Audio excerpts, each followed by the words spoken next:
United States of America, and to the republic for which it stands, one nation under God, indivisible, with liberty and justice for all. We're going to visit three appear, mine, Sherry, and Sarah, engineer and assessor. Nice. So, yeah. Good learning experience. Is there any conflicts of interest with today's agenda? Comments? And they'll be approved as written. Reading of minutes. September 23rd, 2025, the Board of Supervisors met at 9 a.m.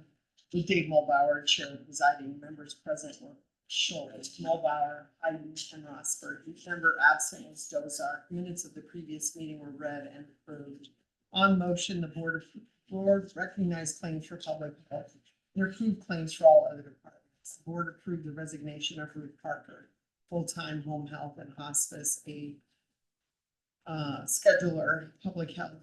A motion was made by Schultz, seconded by Hayden, to approve the appointment of Dan Iden to the Veterans Affairs Commission for the term ending June 30th, 2027. Motion passed unanimously.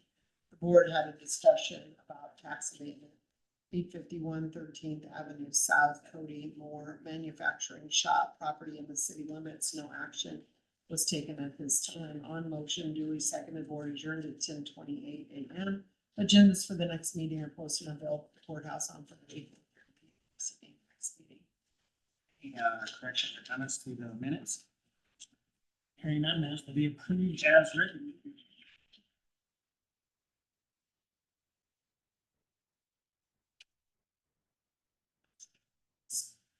Supervisor reports, Kyle. Well, trying to think back and break between our meetings, so obviously this morning I had a Solid Waste Commission meeting. The main thing on the agenda there was to get the new hire approved by the commission. That was Shane Ayers, top of charter in Dunlap address. He's actually started out there last week already. Travis is very happy with this performance. Don't like to sit around apparently, so. Good. Seems like a go-getter. Yeah. He was, had 12 applications for that position. Yeah. Good job. We That's haven't had something like that for. And they were all good. Yeah, talking for They were all good applications that we I don't know, kind of went through and picked the top four and interviewed them, and anything else you could have got the job. You know, you just always have one that's maybe just shine just a little bit brighter or something. So I'm happy with that, and there's a couple of them that we may have to have a part-time position filled here in the near future. One or two of them expressed interest in that if they didn't get a full-time job, so I think it's great. Other than that, thinking back what's gone on in the last 2 weeks, but other than a lot of field work. I did deal with some road issue and talked to Ben about it this morning, and he was on Dane Ridge Road, and they're gonna go on there. Try to solve that issue with the local landowner and figure it out before it becomes something bigger than what it needs to be, so. It seems like I should have a lot more to report on it in 2 weeks' time.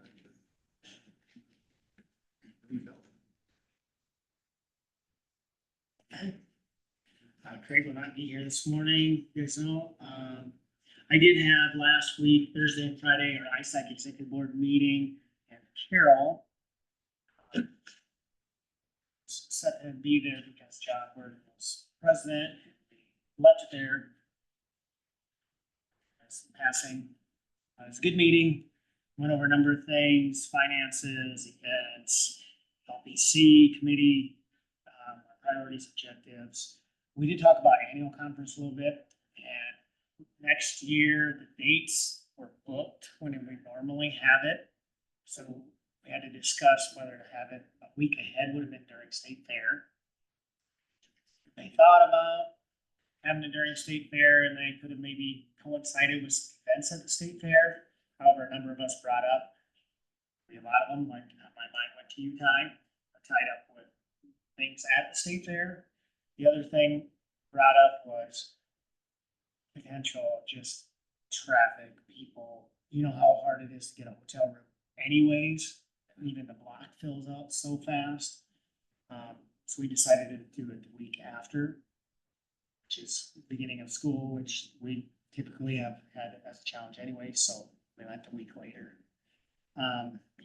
Which I think is good, that'll work. Went over, like I said, just a number of things, roadmap to future of what ISAC is doing, kind of putting together a plan. I think the county visits, 99 tours have gone extremely well. Counties are very, very happy to see ISAC staff and, Andrea show up to their county, have those personal one-on-one visits. We had it here, it's nice to see them outside of our events in Des Moines. The other thing we had, we're moving forward with our proposals for the ICT, the SWAT team. Of having 2 companies that bid for what we're proposing with our updated software that can potentially help counties. So there's more to hear on that as we move forward in negotiations with those 2 companies, but the timing is never perfect. I know some counties that are Harris are wanting to move on and they're wanting to have this ready, but it just takes time. It's never going to fit all 99 counties at the exact time when they need it until we get it off the ground. But that's just part of it, working forwards. That's about all I have. Thank you. All right, I too can't believe it's been that long, but, well, one of the things, somebody had asked me about that price bill that has been paid, so that's, Good. because somebody had asked me out in public about it, and I saw it, so that is a change. Say we got any, we need somebody to check into how it happened, or is it? I did not follow up, I just. Is it paid, taken care of, that's the main thing. Yep, that's exactly, and that would be up to the sheriff's department. When by that, we even have a hotspot that is, Right, who's gonna pay for it in the future? yeah, and then the reason for the county paying that would even be a question to wonder about. Yeah. And this came across it while we're on this issue.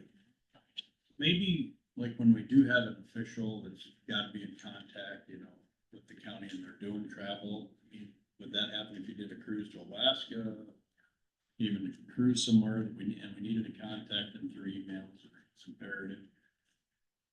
Should we not be checking to see if there's supposedly plans that when you're gonna be traveling out of country, that'll give you, you pay a little bit up front and gives you a better, you don't have to pay some enormous bill for this one. Yeah, Right. I mean, maybe we should check on that. Maybe nobody's all that imperative. I would like to think that we always have a contingency and not backup. Right. If somebody's on vacation, we don't have to call her. But you never know. I mean, sure, one of them jobs like that, that's a mission critical type thing. but my thought on that is if you're in the emergency, part of it, and you're out of country, what exactly are you going to do for that emergency? There should be a backup to where you're not responsible and have to take the county equipment with you. I just think. Yeah. We can check either way. You never know what kind of contingency. We don't know what kind of special investigations might be going on in Colin's office Yeah. or over in the sheriff's department or any place else for that matter. But, maybe it's just something maybe to check into with our carriers for just. Might just be I mean, it could be something that we'd have to have some kind of email back and forth, but I'm just trying to throw contingency. Well, sometimes these things come to our attention and then it's time to just do a little back research and figure out how we move forward. So I just One thing I've learned on this board is we really don't know if there's a problem until a problem. that's exactly right. And really, the departments, they know what they need, they know what they have set up as a contingency plan. If they need something and they're gonna be unreachable, out of the country, whatever.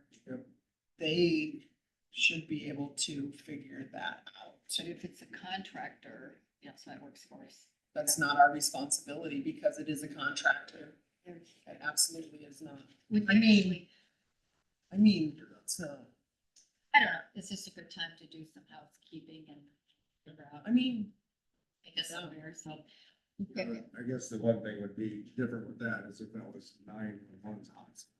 Right, The sheriff's, and I'm not saying anybody at fault, just, that that would be a Right. different deal. well, yeah, It means it's coming out of the sheriff's department's hotspot. Right, like, Right. 911's hotspot, so we gotta get one switched over to 911, that is exact, because normally it's probably $10 a month, nobody even knows you really have it until, Something like that. until something like this happens, so.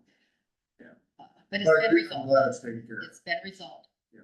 The other thing, looking through emails that we've gotten during this last week, what's going on with the old IT office? Is that, Zach's taking that over and they're gonna have an office for Tim in there? Is that the intent of it, or how is? I don't think it's entirely been decided, but Okay, that's everybody's maybe, I think it going, was, I don't think it's anything more than a question. query, because it's a special situation, I did check on it. I'm not Okay. gonna talk about it completely. okay, that's okay, that's all right. Just curious, because if that's being used, is that kind of, the, DHS uses that conference room periodically if they're with the family. They've been told they can use that, built that office, so if somebody else is taking that over, I would maybe need to not have that in our. So fill me in when it's, okay, all righty. The other thing, I did have a, early childhood Iowa 3-county board meeting. And one of the things that was on the agenda is that Shelby Sac County Health, they've been decertified, the homemaker program and home health is being discontinued. So that was kind of with the gal that did those programs, was upset that that program is going away, but it's just kind of the sign of the times that you can't keep up with what it costs to do those programs. And so our Board of Health will have those same conversations next time. Because if we realize, and we always ask, where is the whole dam? Where are we losing money?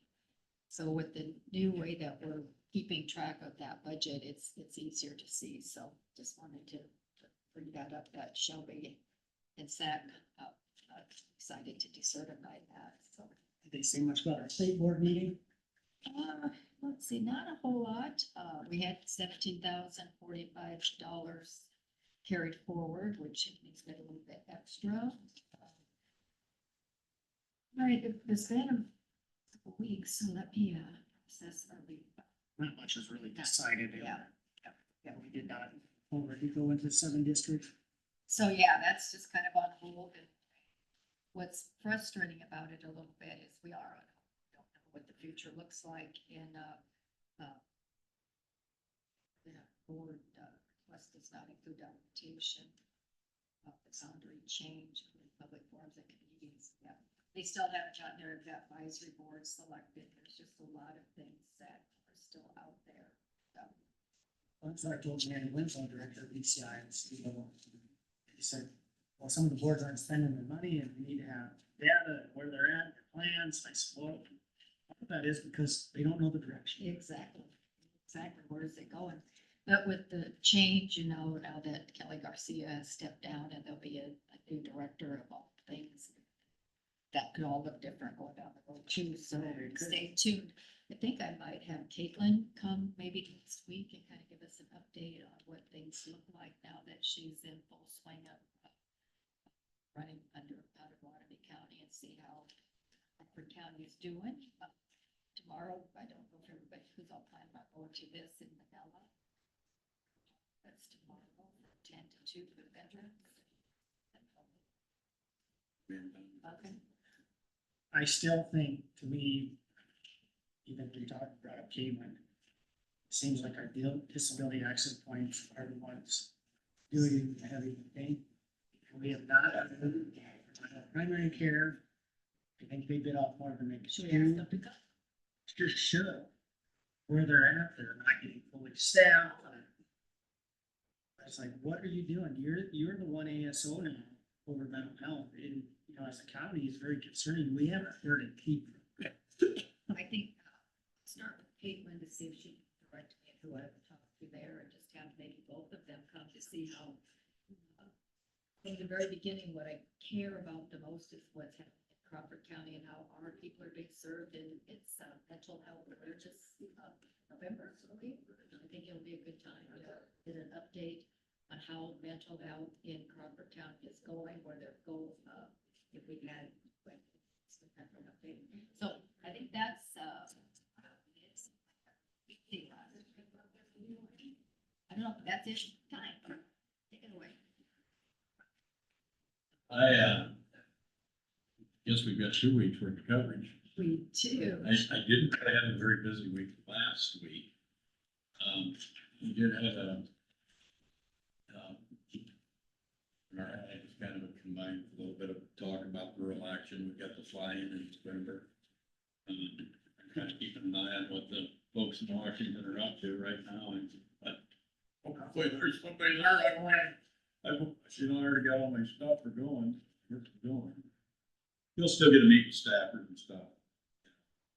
And probably even the senators and the congressmen won't have an excuse if they're out there in session, so they might have to meet with us. But so we discussed some of the things we're gonna talk about, but really, all that stuff needs to change before we ever get up there, so. Obviously, it's rural action, it's gonna be a lot of rural development questions. And obviously farm bill, since we no longer have one, don't continue, don't see our to help fund it. Just things like that, so we'll go make some pretty good noise, I'm sure, from there. I can't imagine that the government will still be shut down. If it is, I might go up there with my torch of liberty and say, what is going on? But, so we're working on that. We got some more meetings before we do. I'll keep you posted as best I can. If you guys think of something, maybe, be working on it there. Rural development and hospitals are, the non-farm individually, farm specific things that we're really working on. But there's talking points that we're really wanting some help with. But, if you think of something else that you'd like me to discuss. Second point, here in the state of Iowa, South Dakota, North Dakota, all quagmired in this pipeline. How many billions of dollars of federal funding are going toward? And, as proficient as farmers we have, in corn belt, we just keep outdoing ourselves. Through discussion with, would it not be, carbon capture and sequestration is such a hot topic that it's gotta be done, with the dinosaurs are gonna come. Wouldn't it, in a farm bill, why wouldn't we be, instead of spending $45 billion for private industry to build a pipeline across these states to do something that's questionable in its effects anyway? Why don't we, the government, entice farmers to take land out of production, plant trees that sequester more carbon than a pipeline ever will anyway? We're very efficient in growing crops and this marginal ground that should never have been farmed in some people's eyes, I think we could capture, have a dollar spent much more Like wisely. in the forest reserve and stuff like that. Yes. If you could even make it to where it's becomes a, what do you wanna call it, a lumber,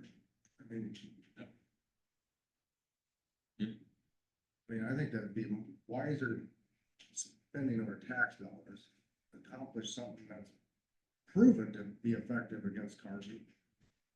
Well, that's just it, it's carbon. I can see a pasture incentive program. It's Something something like- of that nature, instead Somebody of else. impelling private industry, enticing them to do something that they're gonna benefit from with the taxpayer dollars. Kyle's on a point, and that's why forest reserve has actually been a discussion when we are at NACO. And he's on a point, and I love that you're saying it, because it needs to be a more vocal point. And we need to have more of us talking about it. And, I think, it's just like when somebody shows up here at the board here, needing something done, because they're here with their story, it's got a better impact. And that works that way in Washington too. Problem is, Washington's a damn far away, it's hard to get there for a meeting, you know what I mean?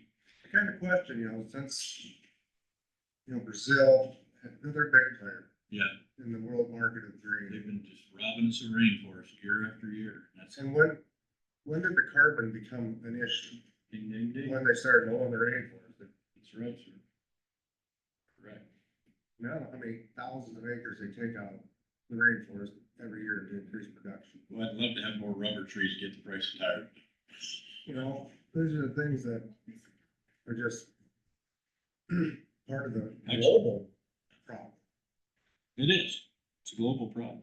And it's because I always think that was part of their idea of the carbon credits, was to be able to pay countries like Brazil to maintain them rainforests.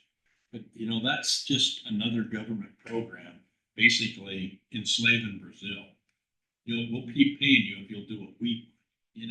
Right. We've got to create an incentive, and I'm okay with it inside your own nation, to create incentive programs like that. But I didn't like a world one, because we can look at the UN and see how corrupt they are day to day. They can't even keep the escalator running, and the electricity didn't go.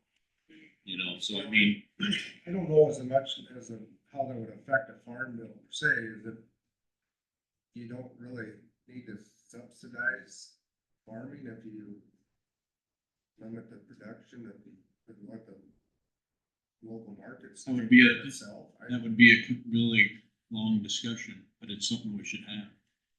Because, you're gonna have people go, I should be able to farm my grain too.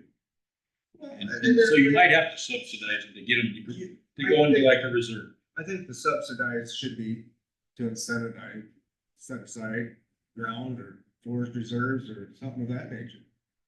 Got a perfect example right now. Our cattle prices are skyrocketing because we aren't keeping our cow calf pairs. One, everybody's farming all the ground because grain prices have been so good in recent years. Now they're kind of tanked at this point, but that might put some back in the reserve maybe. But you think about that, it takes more ground to raise one cow calf pair than it is a sow and a litter. We know that, so that's why pork production can keep their prices down. Like beef productions, eventually people aren't gonna be able to afford a steak. Right now Texas Roadhouse is still full, but will that keep it? Or even we open up other markets. Industrial hemp is a huge market. We import billions of dollars of Yeah. industrial fiber Yeah. from hemp production. Yeah. I'm not talking to you too, like that, but No. You I know, get where you're going. if They do it up in Wisconsin. I know people that actually are doing the right, industrial. Canada's a huge producer of it. Other things besides corn and beans as well. Excellent. Does that, would that, like your farm, the things that you guys have to go out to what do we still call it, the ASCS office or whatever? But anyway, where you got your corn base and all that things that are set all your different levels of funding mechanisms, or insurance mechanism. Maybe you gotta work some of them in as a base crop, That's actually a good point. Good. Thank you. Keep feeding. Like Doug calls me that, say every year we lose so many millions of acres of urban sprawl, but every time the USDA comes out with a crop planting progress or end of planting report, it's in June, there's 2 million more acres. 2 million new acres of crop growth. Great point. Excellent point. So, we must be taking ground that marginal or should never been farmed or putting it in production. But that should lower the yields. If you take good crop production out of urban sprawl, out of production, and put it with marginal, why is our yields? Because we're too efficient at raising good crops. You guys keep getting better. It's about something. So, talking points, that's all associated with farm bill. Oh, yeah. Excellent. I appreciate this input. Would that, Might hit you closer to November again too. or even domain problem then also? Yes, because that's one of the things that's been a talking point. Because it isn't hitting states other than South Dakota, Iowa, and North Dakota, you know, like it has been us. It hasn't been hitting others. I mean, I've been bringing that to the table when we're talking about it. You know, my big concern was, I'm never gonna be the guy that steps in and says, you can't do that in your field, God. If you wanna do it, do it. That's it. You know, that's your choice. I mean, but to take the eminent domain and utilize that for this private entity, I mean, why aren't we working harder at the IUC? They keep changing the name. Why aren't they working harder to try to help them find a better path? Why are they so rigid? You can actually go on this path and this path only, but yet we're gonna force a farmer. You know, I mean, to me, there's something wrong with that part of the equation. I mean, the IUC can sit there, I need to know that answer, why that's so hard to work with. You know, if it's gonna cost a little bit more, I mean, they just got a bunch more out of the big beautiful bill to help them do things like this. Supposedly, there's more money's available. Instead of using it to bribe farmers, why don't you make sure that you can do other things? I mean, to me, you know, I heard one candidate make a comment that why don't we see what more we can do? I get that. Maybe we should be looking at that. I mean, I don't know what's going on there. It don't make sense to me. But we got to keep digging on that. And I didn't like the idea that the federal government was going to create a bill, make a law to where they could basically at the federal level supersede clear down to here. And I think that's why, that was why I jumped in. Oh, the idea of doing this amicus. By the way, Dave, we need to reach down there and make sure that Rachel will never roll into that. We talked about that as Okay. well. Thanks for bringing that up, but not to student letter, but Nope, go. we're moving forward with that, so I said help cost share in that. I gotta ask about it on Cindy. It's probably worse. So they're well aware of it, well, willing to be a participant. But we need to rock. Yep. Because it's coming. And they understand. Steve asked. They understand the time crunch too, so. Okay, okay, excellent, thank you. I think I beat farming to death pretty good today, but, you know, anything that you guys can think of. They're used to it. But we need to keep coming up with some ideas there. Also, I need, as your District 3, am I 3 or 8? 3. You're 3. Yeah. I keep wanting to say I'm District 8, maybe I'm the 8 ball. You're happy. Yeah. You're happening. We Half have of it is. 6 districts. Yeah, 6 of them. Okay, that's keep you attractive. All right, so in any event, agenda items, obviously pipeline will be an agenda item for District 8, or District 3. It'll be an agenda item, but any other agenda items that you guys can think of that we need to discuss as all the supervisors from our district. You know, things that are pertinent to our district, but pertinent to our state or even on the national. That will be in December, about mid-December will be our meeting. I'll be getting out some emails on that pretty quick. Make sure we get Jane a new ink pen so she can write down all the gibber. Yeah, I'll see if I can keep it moving. I was kind of winging it the last time. So anything you guys can think of for agenda items, and I'll reach out in an email to the entire supervisory of our district. But also going back Central Iowa Juvenile Detention, I went over there for a meeting last Friday with the Friday before. And I alerted some of you that needed to know right away, but Tony Reed did get dismissed from his position, and he is no longer the man in charge at Central Iowa. I'm sure that our executive committee is on their way to getting it all set up to get somebody new hired. In the meantime, her name just fell right out of my head. Anyway, this was number 2, is going to be acting interim director at this point. And she's a very sharp young lady. I think they're in good hands at this point. I don't know if there'll be anything new starting over there. Well, there's no permanent director, but I think they're busy enough. I don't think they have room for a lot of new at this point. Still have the challenges of always finding enough help for the tough jobs. have my packet, want me to pass it? Read the case here, I don't think I took it out. I'm gonna take stuff out of here because I don't wanna. Took it out, put it out in my office. Sorry. I will say this, I was very pleasantly surprised whenever you look down that report. You know, it has the list of the students, the juveniles that are within the facility. And it doesn't have any names or anything, but it does have like offenses and stuff.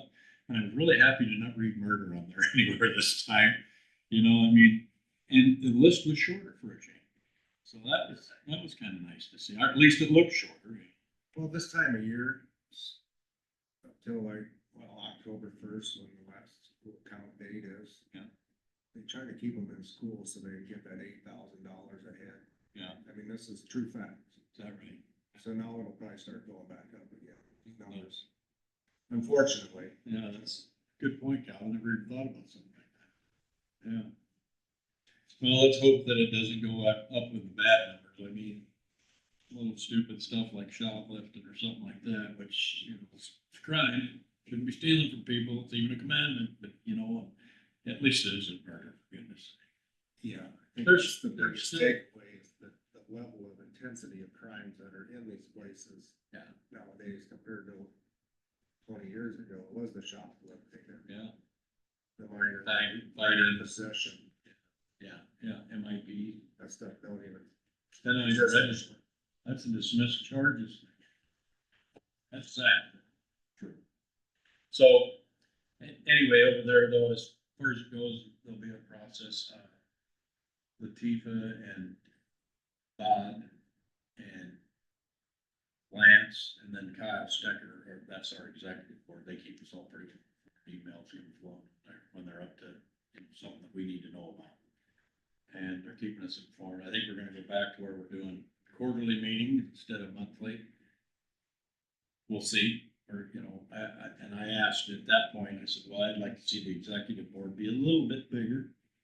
You know, where they could help more, but also there'd be more votes and more eyes on the situation for more input in the meantime. They wouldn't be working without us on any major issues, but, you know, hirings and firings of staff and stuff that, you know, like what we signed.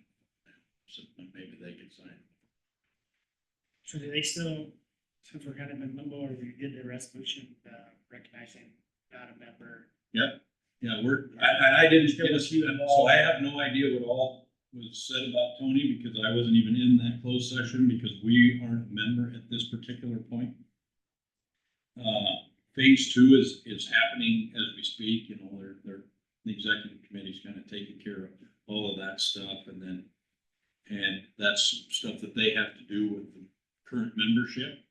And then the phase 3 will be our application for being back in, and then I'll have to bring home a paper for us to sign, and then that's gotta go back, and then it's gotta be voted on by the commission. And then it's gotta go out for approval of all the member counties, and then once that's approved, then we'll be welcome back. So there's some drill to this, so, I mean, it's gonna take a little bit. I'm still participating, obviously, in it, because we still are. If Nate has to send somebody over, we still get all member rates and member privileges and all that stuff in this short term. That was something that they promised us through that we'd be looked after. You know, because it wasn't that any counties did anything wrong, but, you know, some things that we found could have been things that we worried about. Had us open for where all the counties could have been liable for something. And, that's what that's what, and Lance is, you know, he's the county for Hardin County, or the county supervisor. He's a very sharp man, very sharp, and he was digging into a lot of stuff. He said, you know, this had to happen. Because we had counties that, and literally, I think even we're one, obviously, that if something bad would have happened there, and we could have just said, well, we're not a member. We could have escaped any kind of liability on a technicality. That's probably the positive side for us, and having to spend monies we weren't planning to. But it still is basically shirking responsibility on something we were making use of, you know. So I mean, to get everything whole, this was a necessity. I'm still trying not to say too much because I don't know where we stand. Hey, people in that executive board. On the executive, well, there's Tifa, and it's just a small committee. And they don't do anything major other than keep things running because Kyle, the chair, it's just like having Dave kind of operates as our executive in the meantime.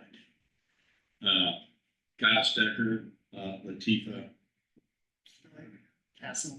yeah, there you go, Vassal, is that right? Vassal. Latifa and Bob Thode, and then Lance.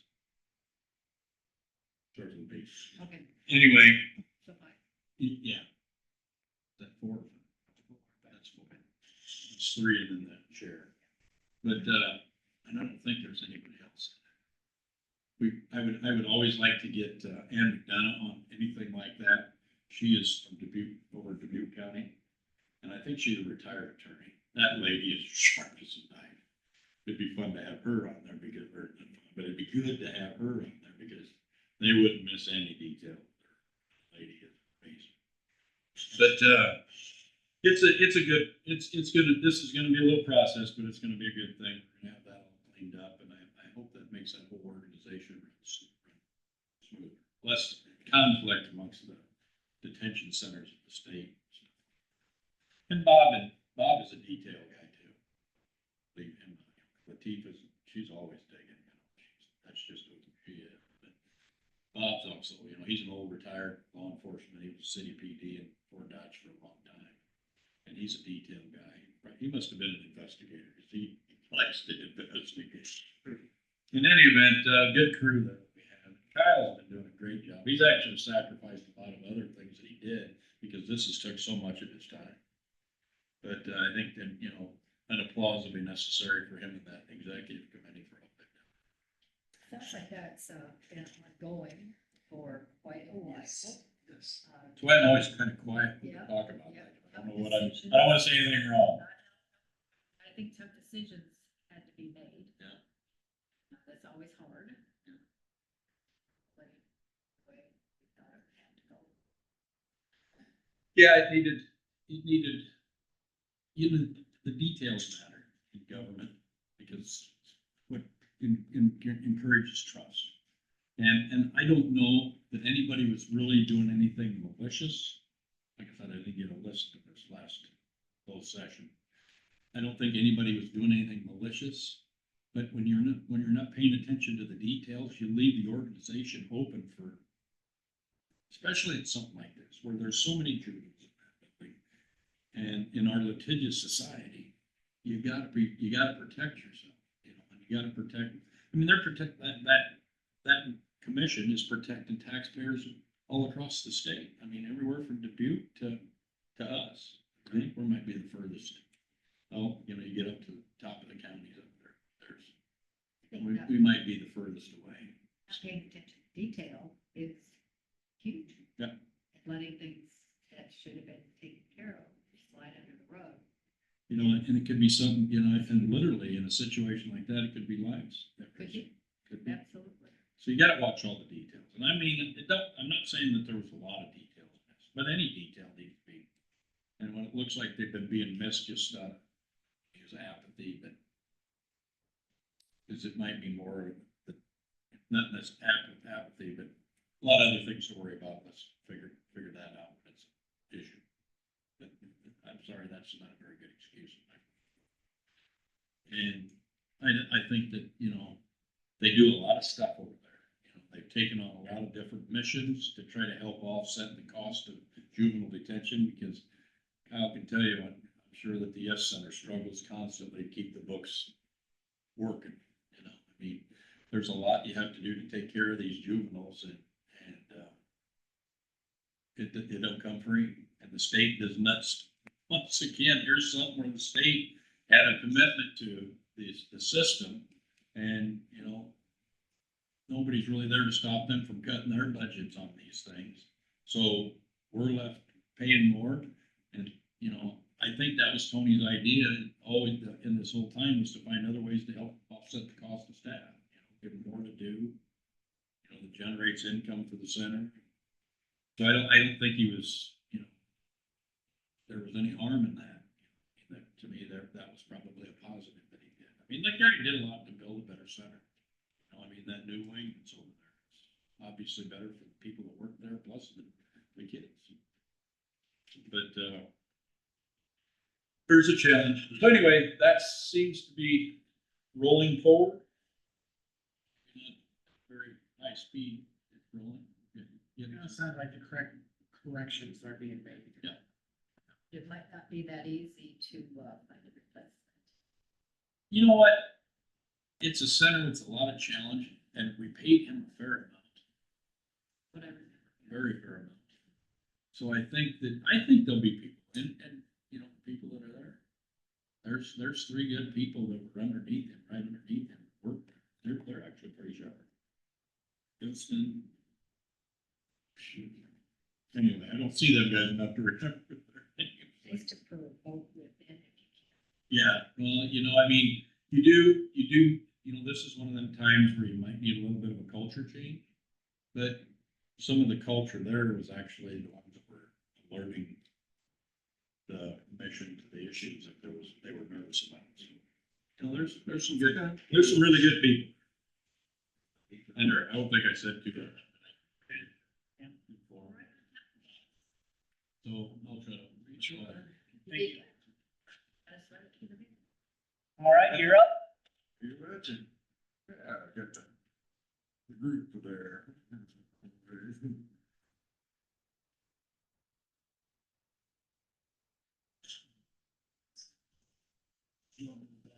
Yes, please. Ken finally got some structure in the matter. I need you. I do need You can go to work in a sweatshirt. But Yeah, I do have this. perfect. Or, okay. It's coming, it's coming. Will you boys please on Craig's desk? Got enough? Ready to get? All right. Fingers going. Oh. There you go. Yeah. Maybe. And this one. Yeah, we finally got a little bit of a cool off. Sure, weather changed a little bit.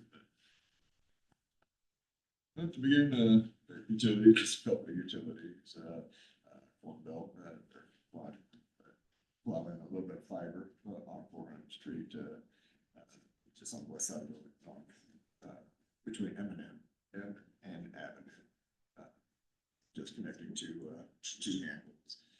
And another one, just south of south of G Avenue on 310th Street, just before you go get to the other side. It's gonna be out in the private road.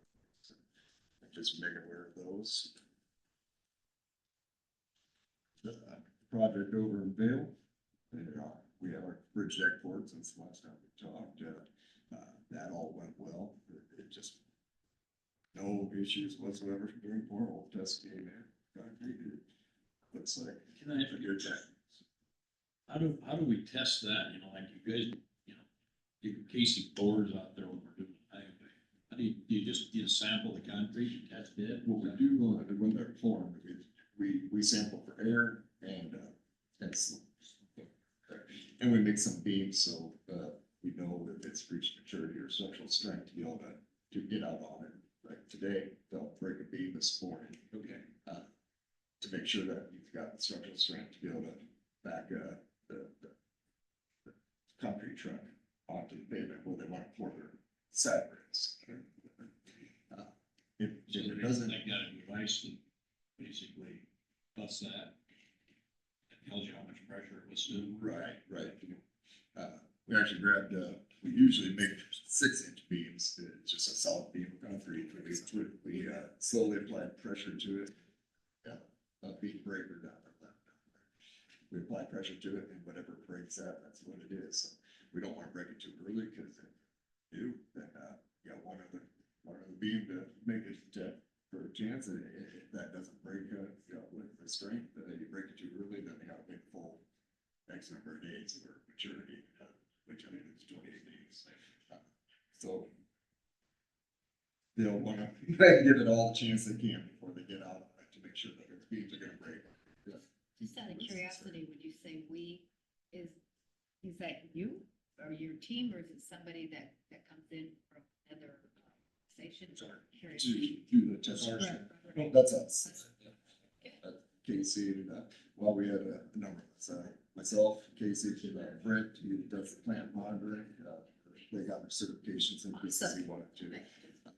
Yeah, that's Casey's, yeah, so, and that's a good thing to have. Absolutely. Someone who have certification to be able to do that, do inspection. Casey does a great job. So we have a number of guys there. It's also on concrete, running tests every 30 yards, so it's about every third truck. So, Great. I always hear we and they. That was actually a mistake. yep. All that happens. And, but no, everything went great. So, good. And, Great. they are going to be doing the board today on their bridge railing. So, part of it, just the pillars coming up, they'll form, once that's cured, they'll form up the actual solid continuous span top railing. So, but, so, You also have good news about another bridge. yes. Yeah. It was. Bridge, but. Yes, that's no. news, Absolutely. Get a text out. 6 months. Yeah. Yeah. Now we just have left to repair the damage. Yes, in conversation with the DOT a little bit on that, see where, plan on that, there's a little bit of back and forth, but I don't think about that, they're looking to reimburse us any for some of that. Have they driven it to see just how bad it is? They're aware, it's but yeah. it's Keep that conversation. Good, keep after them. But yeah, at least the road is over. We do a little bit of repair, digging out around some culverts, that got mashed around them, but some holes on the edge of the road. But by and large, we're not gonna do a lot of work on the road at this stage of time of year. Just don't wanna. I think the road itself is sitting all right. We wanna give it a good blading and let it be, so not to turn it into this time of year. So, More semi traffic on that.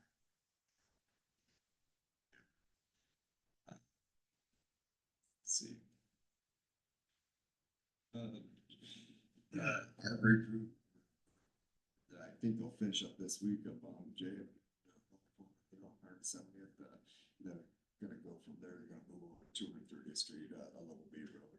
So we're gonna stay on level B roads this time of year. We don't want to turn into another gravel road. But that'd be 2 and 30th between G and H Avenue, just off the Westbury. So that's a excellent route to have done, and I know on the next down below, but they do have interest and want to granular surface that road. We have one of the landowners. 230th Street. 230? Straight north. Kind of connects Vernon Boss.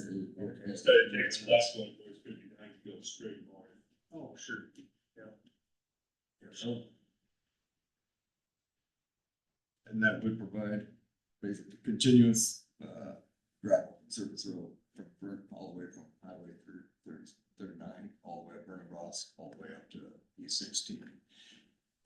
It got interested, landowners are interested in putting up the money to have it upgraded to a level B to a level A.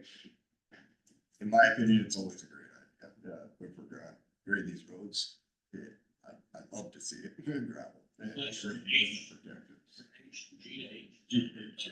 It's currently a level B. Yeah. Yeah, we get I have to go drive it again. citizens to buy in, and it's a win-win for all the taxpayers. They've been made aware, well, kind of typical cost per mile, they'd be agreeable to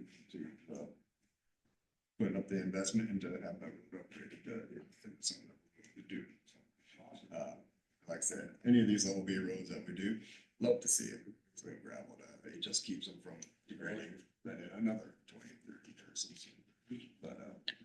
But yes, that's kind of how we handle it. If it's the interest of the landowners, we take a look at it. If it's something anyway, that's something I'll put to, it require a resolution for us to create that real quick.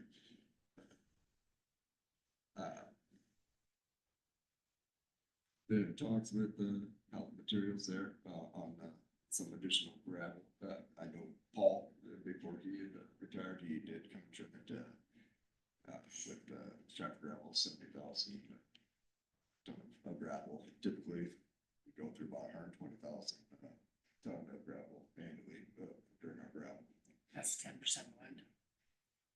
From Stratford, it does have a 10%, 10 or 15, but, that is their program. They mix the 50%, 10 or 50% limestone with it, and, how it's, they do not do that. Theirs is dredged up, and go through a series of shakers and to get the gradation that we want. Doesn't have any limestone. No limestone, but yeah, so, like I said, we got 70,000, in my opinion, need another 50,000 coming from somewhere, whether it be Stratford. I don't know if they're still putting up any more next year, or how it's, I know our guys prefer the material coming out of Anthem. It's just, in our opinion, better material. I know that the material coming out of Wall Lake, it feels a little bit clean. They feel they've kind of gotten a little bit better gradations going on. So we're gonna kind of take a look at, kind of what they're putting up on pile right now, and see what we think of it, and, possibly get more coming out of Wall Lake. Let's see it come out of Anthem. Sorry from that. Seems to work pretty darn good. Yeah. Finding the balance between gravel costs and trade costs. Pretty good plan. Like to get more out of it than Wally for sure. We do know, like that fire skirt, the guys like working with it. Yeah. But, so, yes, I'll be kind of be visiting a little more with health materials, to see about possibly getting into contracts on some material from them. Provided they give us assurances that it will be on the ground before we start gravel. Yeah, that's what I know in the past we've had issues with you know, having gravel ready, and they get it too late in the season on it, and get steady. So just trying to avoid them issues, and that's gone other directions. Can I ask a question where gravel goes? I was out on my weekly road excursions and seen some farmers out stop talk. They were talking about on the north side of the hill on burned gravel. It's got a spring suspected under the road. Kyle nodded, so he heard the conversation. It's a tile. And actually, he was just in here this morning. He didn't bring it up this morning, but he was one of them that's brought it up before. It is tile? Yes. And it still gets soft, is that? I think so, yeah. Some. Probably a glacier clay, regular clay mix there that holds the water up on the hill, probably. I know when they graded that road, when they tiled it, or it's been tiled. Okay. In the spring of the year, you can really tell where the tile line are, cause it's dry there, and then you get a soft spot, it's dry. Good idea. I could sell something. Yeah, it's just, you know, where Joel Coon lives on top of the hill there. 110th, you're going north, 145, going up the first hill, and then. Right here's Joel Coon. All right. Going down. Basically, the first mile, on that right there, you can see where the middle soldier runs down here in the bottom. Yeah. Right there, that hill right here. And I'm gonna tell you, I used to haul a lot of cattle out here, and a lot of grain until they got their own trucks and then took me, well, those are the, boy, in the spring, that's a bugger, and it's soft, and I haven't been out there for a few years in the spring like that. But Chad said it's still pretty dang soft in the spring. He's even talking about expanding his elevator, his personal elevator down there in the bottom. So I don't know I mean, is that a candidate for doing something like we did down there at Easton's, you know, since it's a spot, but would we just be building a bridge and that would be getting the frost boils and stuff to boot? I mean, that's what I'm asking. Yeah, I can report that all, like what we did over on 210th Street. So it's right around that $40,000 to $60,000 range just to fix certain flats. You know, that's. It would definitely have to report up, to the issue, and that's, yeah, but he's trying to. Yeah, that's exactly what happened, 210th Street in the spring, when we started pouring that out, you could see that clay line that the water was impermeable to get through, and it just came out of the road right there where that, traffic just, and it hit it with all that traffic, just pushed that road down. And I think as it's been dry the last 3-4 years, we haven't heard a lot of noise from that. But if we have a good wet stretch here.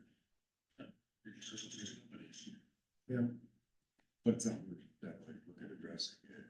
Yeah, I'm sure it's a known spot, you know. but- Yeah. Years, it's already been his. Okay, That's just, and I'm sure we got them in other places. I mean, that's probably not the only place, but I think that might be some place, that's something we have to look at. We do, that's a busy travel stretch. of road. That burn stretch, that's a busy road. It would merit, you know, take a look at that one. Okay. Good looks and, final plans for 51 project, Thanks for the letter. these. I What's forgot that? my letter, thanks. The alert that you're gonna be working on L50. Oh. Got a list of, local residents and businesses, and just gotta try to give, as much heads up as we can. Just that way, they kind of know. That'll be nice. We're still waiting on that too, right? Somebody asked me if I told them. They're just saying that, not matter. I'm sure they're still doing it. I'll have to check with the budget. These are plans, some of the work, some of the notes we're gonna, I mean, there's some very minor changes over next week, but, this is what I'll be, putting on the agenda for next week to, for people, to be able to submit final plans at the end of the month. Just for you to, take a look through the plans and, see if they can through that, what you're doing now. Be the 14 months, so. Pavement, we're widening, the north portion of that, gonna come through the curves and the north portion. Two lifts, it's a 2-inch, 1.5 inch lift, gonna do an inch off, and, so, finish up the shouldering and then do some widening of shoulders on. That's the project in a nutshell. I just tell everybody, to drive the Buck Road, they don't know what it's gonna look like, it might get pretty right. 16 widened up there. Yeah, that's a kind of, these narrower pavements are just, they're dangerous. It just makes for a heck of a lot better driving service.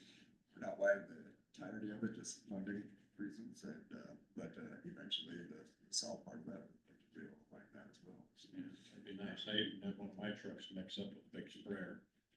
They kind of bumped elbows.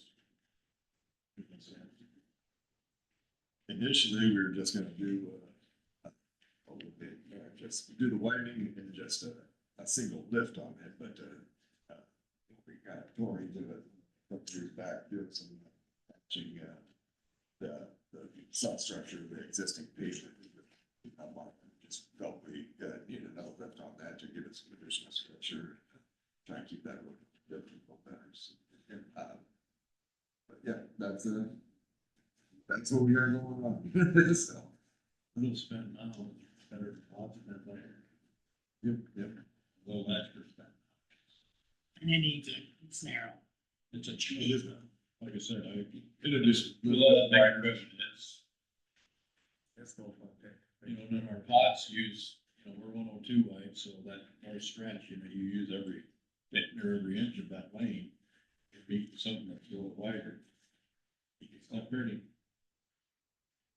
But yeah, like I said, that'll be the only agenda for.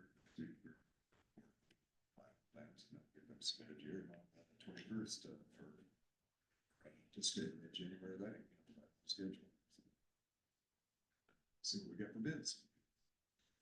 We could say highways for all money for that too, then. We put the third money in there for that, is there anything that's it? What's that, SS4A money? No, yes, we do have some safety funding money, H7, highway safety. Money is involved in this, and that's really what is going towards the widening The widening and the rumbles. strips. Things of that nature, that's gonna be, Okay, that's what that's called. Yeah, SS4A is a different thing. I think he was. Webster County kicked our. That's the one we were trying to apply when we we're gonna do from 37 all the way up to Knox Corner, which is gonna Right, that's right. safety for all. And Yeah, that's what that was, you're right. Yeah, that's we, where put together a. Webster County Road. SS4A. They had more tests on their road, so they won. Yeah, Webster County lead us out on that. I hate to look at it that way, but the cost benefit ratio, it just, it wasn't working in our favor for that, it just is. I think we get close, it sounded, I dig at Jamie just so he feel guilty, that's their engineer. And had that been the case, if we would have gotten that, yeah, we would have done the, widened the whole stretch all the way up to, done the whole lot all the way up to, like I say, Mark's Corner there, the same. Open, it's the. Well, you gotta always keep looking for those things, take the opportunity. That, well, thankfully, we've had some deaths in that, but it's been nothing like what Fort Dodge had on the stretch they redid. Or excuse me, Webster County. And they're really only gonna look at data last 5 years. Anything beyond that, they can't take into consideration, I think, for the safety. For that. I guess traffic history. So, yeah, we haven't had any accidents the last 19 years on that, but. Which you cross that ratio way down. They had more deaths. Not saying actually a lot of accidents, but. Good police dogs. Tim here, him and Sean, Miller County, and demo a tree shears, an attachment for the end of the excavator. I'll let Tim kind of describe what it is that. It's a 14-inch tree shear, it's all hydraulic, it has a set of arms that capture the branch or the tree, and then on the bottom, shear that tree off within basically like a 30-second or so. So just not going to the snow pit. Is that like with the big logs we use on this? Somewhat, a lot of times they use like a saw underneath, just a big toy foot. Oh, And it's very effective, safe, quick. Everything is handled within side cabs, less people out and around trees, brush falling. It's more of a safety factor and more productive kind of line than having 5 guys out there yelling at each other about one to cut a tree down. So, not saying that's what it does, but people do what they do. So this is just gonna help production, safety, and just the ability to be able to get up on some of the banks, down in those ditches where you can't get to. So, it's a very proper tool for what we could use it for.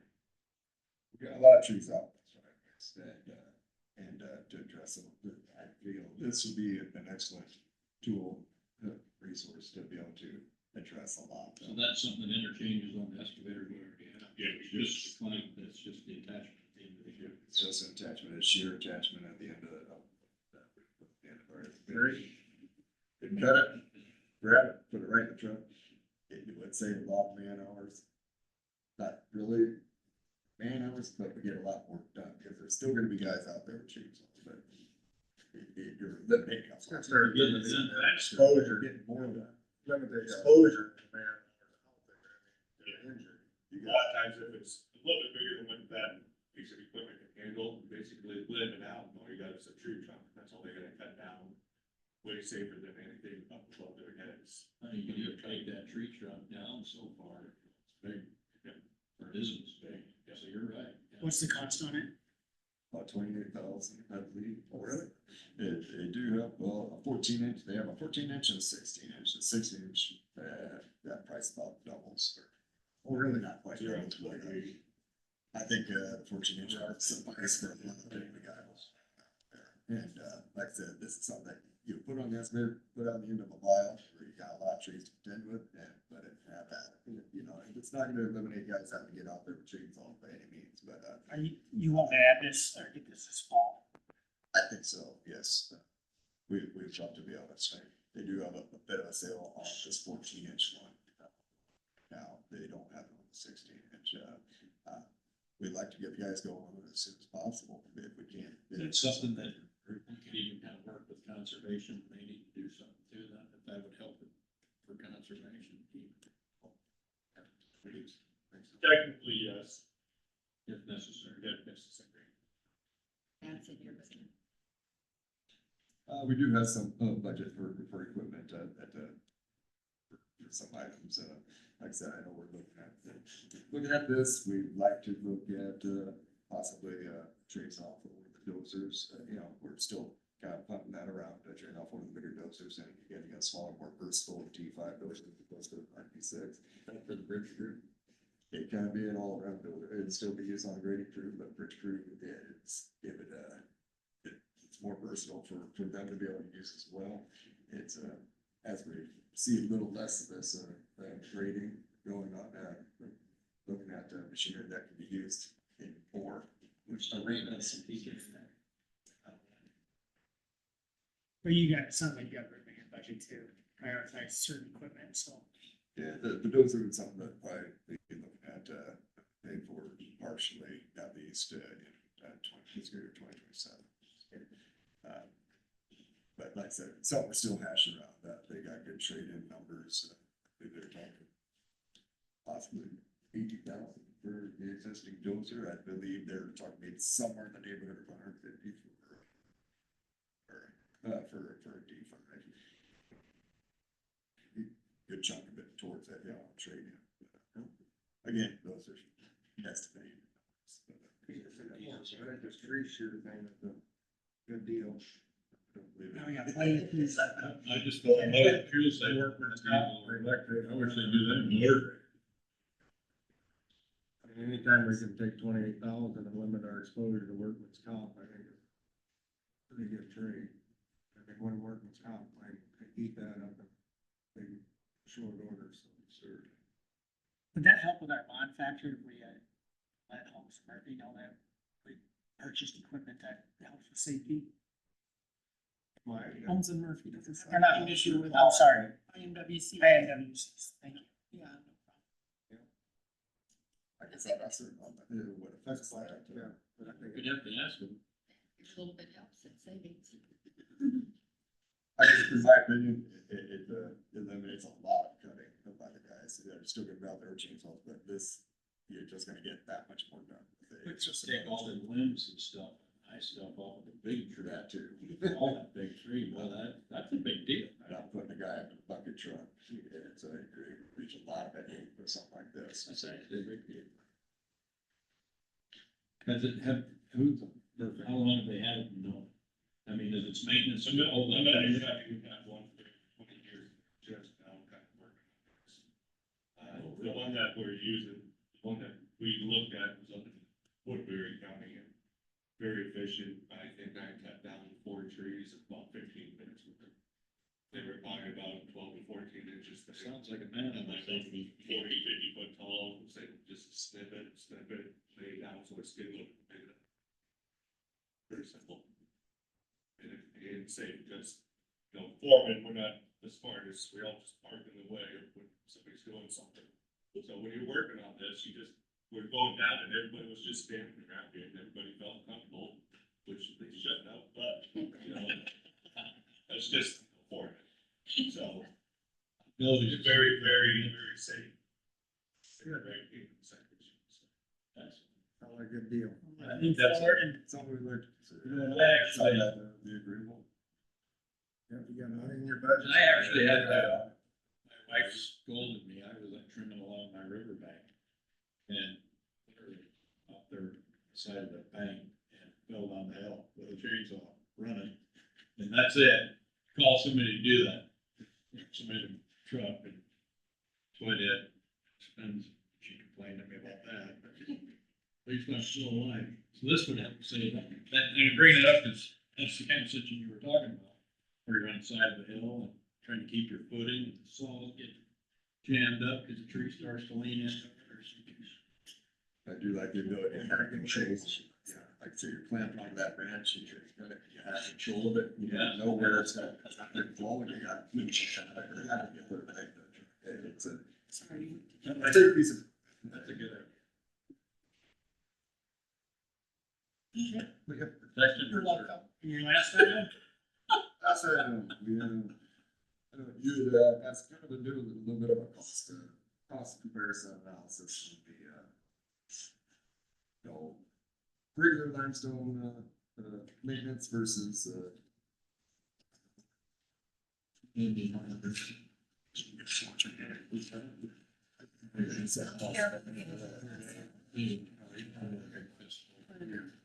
He's quicker than. I don't blame you. for the most part, I did a bit of a cost comparison. What it costs approximately to do a mile of sub-base stabilization and just, based off of just the last couple that we've done. You know, like this new zone, Smoke Road. For the most part, you're looking at, for the, doing a mile of that, you're right around that 300,000. So, divided approximate annual cost at about 9,500. But, and that's that's assuming every 3 years having to reseal it, and which is reasonable. It's not a forever thing. When we do the seal coat, it's gonna have to have some maintenance itself as well. That compared to what our approximate limestone usage is, you know, trying to maintain a highly used, a highly trapped, heavy equipment, what say you, stretch a roadway, a mile of roadway, what we would put out there for tons of limestone. And again, this is a lot of guesstimation, a lot of, approximate how much we think we throw out there. But just to get an idea on, what the payback the years would be on stabilization seal coat. Using these numbers, again, very variable. I would say a 13 years, somewhere in that 13-year time frame is where doing a sub-base stabilization seal coat would be the cost of just regular maintenance. We would have to go past 13, I mean, it exponentially grows and the savings doesn't. I mean, using your numbers. It does, yeah.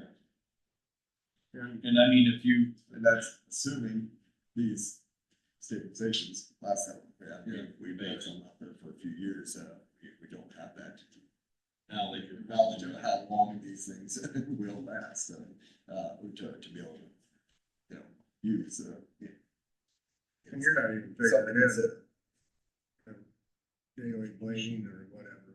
It's just, this is gravel versus, so this number could be a 10-year deal. I did, take, maintenance. Yeah, blading into a little bit of consideration, or appreciation, if we wouldn't have that regular blading on a seal coat road. Right.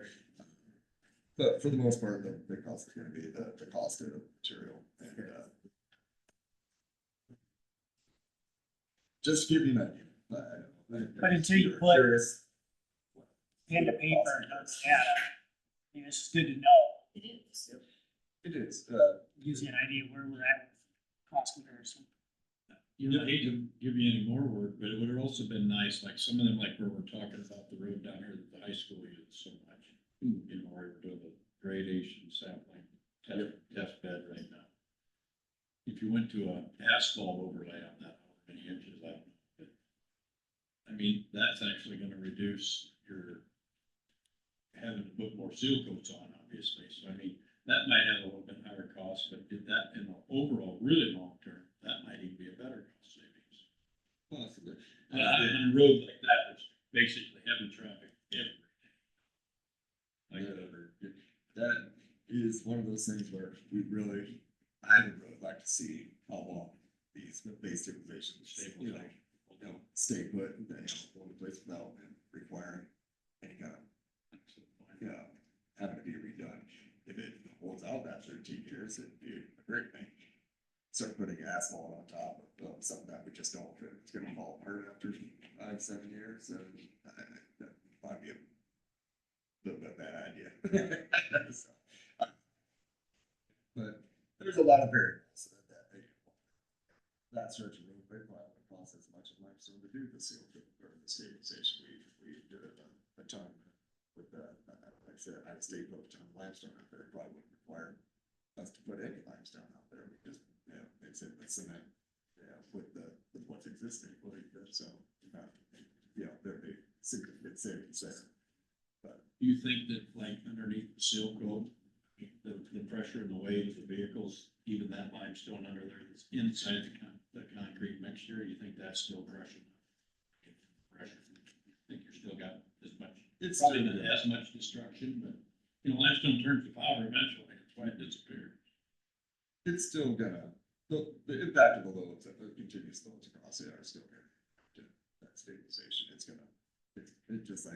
just like a pavement, Bridge don't last forever, you're basically building a bridge. right. Pavements break up, eventually it's gonna. Nothing lasts forever. I just don't know how that is, Ben, has there been any talk, we just talked about this yesterday. Have you heard of the rolled compacted concrete? It's a newer product out there that actually a feedlot down in Shire used. I kind of looked into it a little bit, and it sounds like they're starting to use it more for some roadways. guess I'm not familiar with it. Yeah. Sort of, It's a concrete product, but it doesn't come wet. They roll it in like asphalt. They compact it. It's supposed to be highly durable. A rolled compacted concrete. It works like the fly ash stuff. it sounds to me real similar to a base stabilization element, maybe. It's something, I mean, not to, like I said, not to add you, but if you get time, just Check it out. check it out. Rolled compacted concrete. Who's looking for a better I'll idea? be happy to look into that. It's cost roughly, concrete, $150 a yard. I think rolled compacted concrete's like 50 to 70. Yeah, it's less, that's worth checking out, reading up on, you're our expert, tell us what you think. And I just wonder how that, would compare to like base stabilization. Build a better mousetrap, always enter. Yeah, that'd be. I can't say I've proved it, it sounds very similar to, what we do for our base stabilization, maybe not in the depth of reclaim, but. That stuff they bring down from the coal plant, that is it fly ash, they mac it, I wonder if it works like that. But check it out, let us know what you think. Sure. Yeah, I'll have to, like I said, research that a little bit, you're just not familiar with it, so. But I will. Okay. That's That's everything, we'll keep moving on. everything I got. Yeah, thanks for coming out. Thank you. Thanks, guys, appreciate it. Keep up the good work. Yeah, that'd be good. I like that idea of that trap. Does sound like it'd be safe. I think so. I'll be pleased to see it in action. Thanks, Matt. Did we Great. video- All right, we can move on. Jeanette, you wanna come down? Here to give us an update. We're excited. Okay, so are we. It's been fresh, actually. As of Friday at 5:30, we had 4 graduates that now know how to do nurses that know how to do limited obstetric ultrasound. 2 of them belong to Crossroads. That doesn't sound Nice. nice, but yeah, so what a huge step, and that just kind of everything ahead of that just stopped up everything, but when they're done, you know, now they're all excited and I'm going, "Oof, Jack, we got what to do again?" So now it's my turn to kind of step back and help them get some of the policy and procedure buffed up and ready to go. But we're hoping that we can have our first ultrasound date, clinic date. You know, I originally said October and I still hope it is, but I don't think that's realistic anymore. Let's hope it's November, you know. I don't know, I see it. Yeah, I mean, I wanna say it, but it's almost like, you know, something goes back. Sure comes a long way. Oh, my goodness, yeah, you know, there's just been so many days that you think it's just never gonna happen, it's not even realistic, and then you have 1 week and it goes. Here we are. Yeah, our nurse that was the trainer just was phenomenal, she knows exactly what to do, and she will not leave until they all have it. One of them passed by Wednesday afternoon already, and she passed the other 3 on Friday, so, yeah, it was awesome. Here, I know you know, that's enough notepads to take all your notes on. So now, this is a little outdated now, because it was done in June, but it's different than the one I would have given to you before. And this is just a card of when to refer, so kind of a, you know, your professional reference on, so do they take that kind of situation or not? So, yeah, it's sometimes it's going 100 miles an hour, and other times I think that it's more of a snail's pace, and sometimes in the same week, so. Refresh me, So is it's that, like kind of goes. sorry, Dean. Just want, is that ultrasound then, is that at no cost to the? Right, it's to offer no cost ultrasound. Most of the women that would be coming to us are probably not even sure if they're pregnant yet, so we would proceed with a pregnancy test. Okay, And then if that's positive, we would do an ultrasound. right. Some of them just have it, you know, we've got a client right now who, she and her partner have not been able to get into an OB, even though she's having some medical problems, because she's still in her first trimester. OBs, you know, they don't like to take them too early because there's not a lot they can do.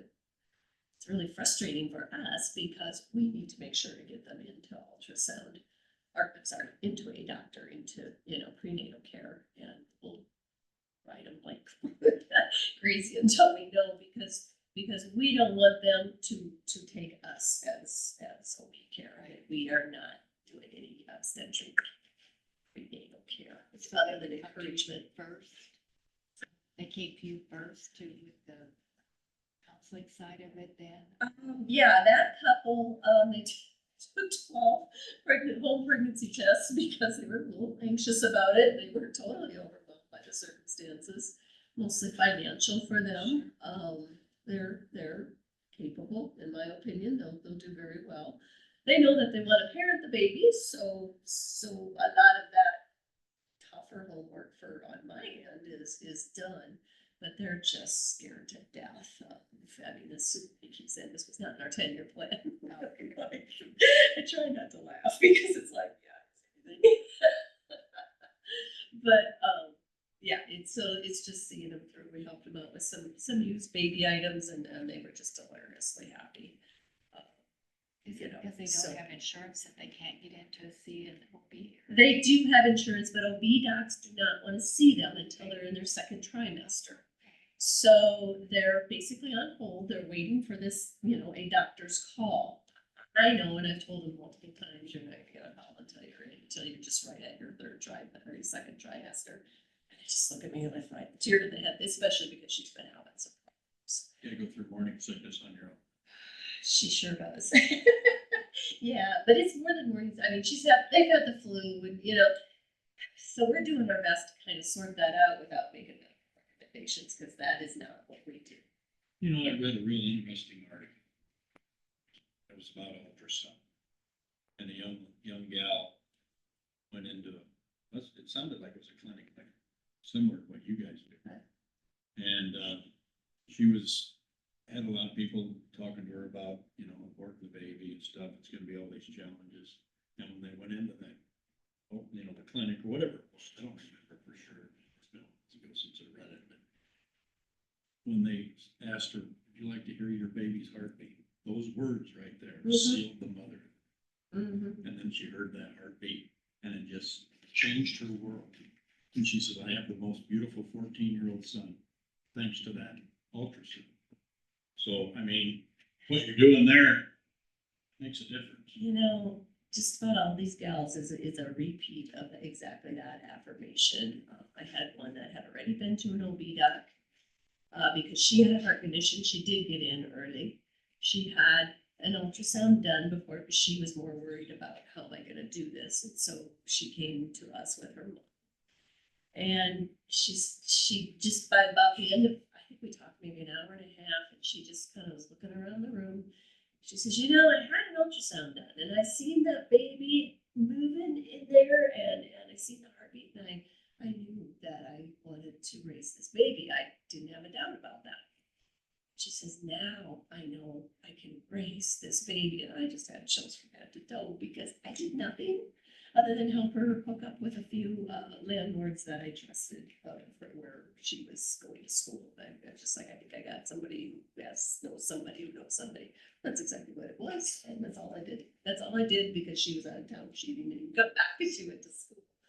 And I'm like, well, if an hour and a half can do that, then terrific. You know, she just needed some confidence that it would be there for her.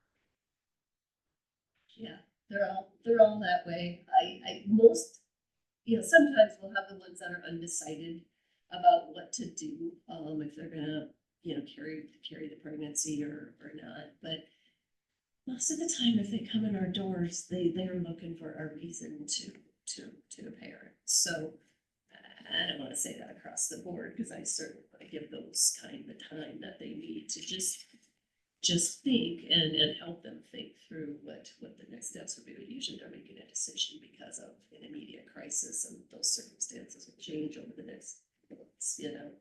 And once they realize that, they kind of relax. So just a couple things. I would like your help in knowing, because the public easily get a lot of misinterpretations, misunderstandings. We do limited obstetric ultrasound. So that's why we can train nurses. They have to have that nursing degree, but then they can spend an intense month learning to do. All that we're looking for is yes or no. Is there a pregnancy?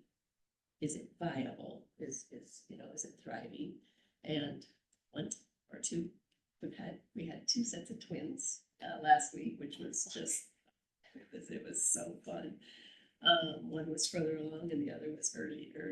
And the third set, there was going to be a third set. I was just so looking forward to surprising them with that because we didn't want to say anything. We wanted them to see that it was twins. That's the best of it. So, so yeah, multiple births. Are they, you know, is it viable? And that's all we do. There were some instances last week where they saw more, like, you know, fibroids or something like that. They can say nothing. We are not diagnosing. And that's why it's so important that we get them to a doctor, you know. And that's where our doctor is really, really important.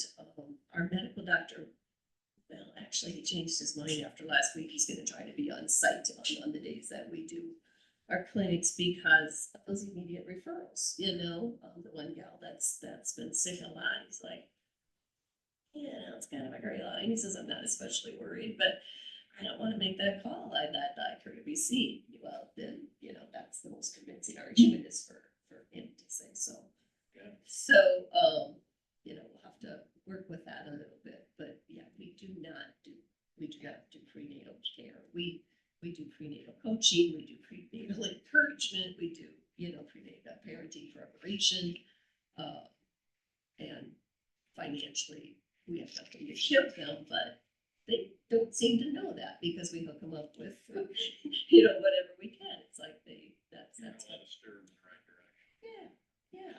Sometimes I'm glad that we don't have, you know, money to give them because I think come for the wrong reasons. We just don't, but we'll work with you on finding the right what will work. And that's what empowers them. Biggest hurdle for them. Oh, absolutely. It empowers Stuff them. is just overwhelming you all of a sudden have some calm voice in your, Well, otherwise we did it, you know, whereas if you help them find the resources, you're empowering them to know that, you know, so it's a huge difference. Connecting the dots. Exactly, that's a good way of putting it. Sometimes it's just easy. You know, a lot of times they come in with so little, and you're like, okay, this is bad, but one thing at a time, it falls into place, so. What else was I gonna stress? That's pretty much it, on the, you know, we still have our co-cares program going too, which is helping the elderly. And, I don't mean to put that one in the shadow, but kind of is, right? We're just holding it at bay. We're not doing anything to groom that because then it falls on my time and it's changed enough right now. So we just keep it at a baseline, I guess. After I talked to Dave and Kyle at the fair, I was intending to come in, but it's just been an incredible summer. Get ready for that 1 week of training. But we had something come up now that I do want to talk with you about further tax abatement. We were relying heavily on the rent that we received from West Central and National Carriers. National Carriers is gonna pull out at the end of November. You know, Jeff, he has retired as of last Friday. Everything happened Friday. And, so Gina and Hubert there, they want to home base her. She's not thrilled. Nor am I, because we lose our rent, but I totally understand. It's a lot for them to pay for one person that they could base out of their home. So they've given us official notice. That kind of makes us go, because, yeah, we tried not to rely on their income beyond building improvement, but, it's gonna be a big thing. What are we gonna do? That's all the board members' question, and I'm like, looking at them going, I don't know, what are we gonna do? But we haven't had a lot of time to talk about it. I don't know, we're brainstorming right now. I wanna get in there after they're out. It's very dated over there, so it's not like, oh, I can just get another renter. It's pretty, well, the building was built in 1980, and I'm pretty sure that garbage is original. How many square foot did they rent for? I also need to get in there to have measurements. To help refresh you, the third of the building that we're in is what we remodeled. There's a third of the building approximately that's sitting empty. And there's a third that was rented out. National Carriers had way more of that and a nicer space of that than what West Central has. So I need to figure out the square footage, for you. Y'all know that West Central is a government program that is, wow, I feel sorry for Jody. You would think that they could, she runs like, and then they tell her what she's not gonna do, and you know, her heart is just like. And she's out for a while, which is. She's gonna be out for a while, is she, yeah, I was just worried about her being able to come back and, you know, her restrictions. We'll And see. since we've talked, are you exploring expanding into those spaces yourself? Or are you looking for potential tenants? Yeah. Yeah, both. My mind goes CDC, if you're looking for tenants. Is CDC still looking for more space? they probably. No, not CDC, but They might know They something know that somebody. Yeah, I plan to talk to Paul and just kind of update him, but probably where the two tenants are right now, I would like to continue to rent that out. We don't need that kind of space. We do, our plans for the middle space are developing a little. We're kind of coming together on a team for that. Financially, I don't think we'll be ready to attack that for a while because we just need to get stabilized a little bit here now and get our building payments made, and so anybody into helping fundraise, bring it on. Because it's pretty good. No, I would like to keep that rented out to whatever it is in the middle. Well, when did I last talk to you? It was cold out. It was this past week, after, I suppose. Yeah. Maybe it was about a year ago, almost a year ago, maybe. Then we were like, do we rent it out and try to make some money on it? Do we not? But I tell you what, after property taxes and income taxes, we're going, we can use this and we already, we did, for large groups and stuff. We can only fit about 12 to 15 comfortably, so we're like, well, now we know what we're gonna do with the middle area.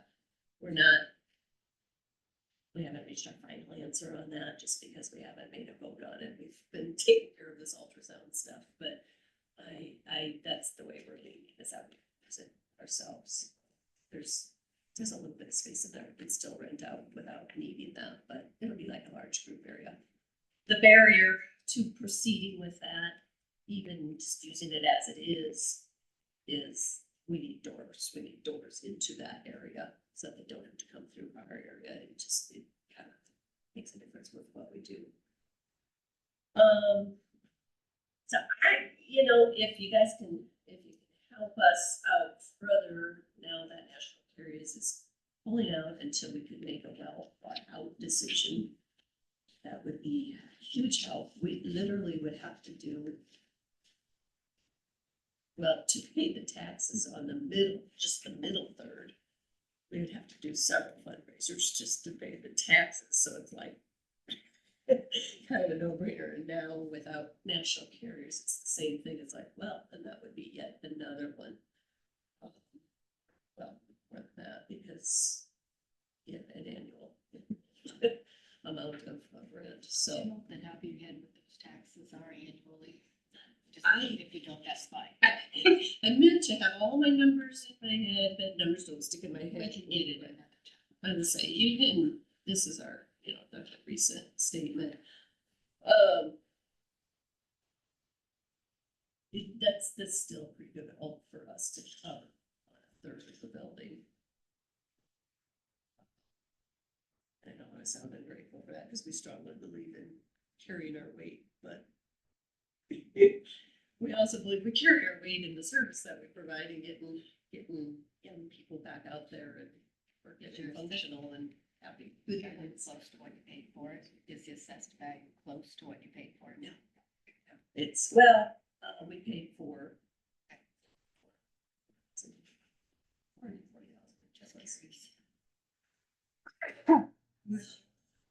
Just a thought, I know we talked to him in the past. Like Fox Creek grant writing, I was just smiling. I have contacted her way years ago.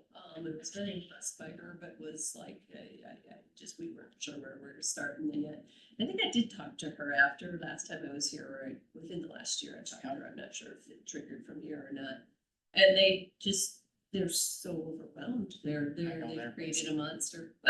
Yeah. And she's having trouble keeping her staff up to everything that they're getting through. So talk to her again, because maybe something's changed.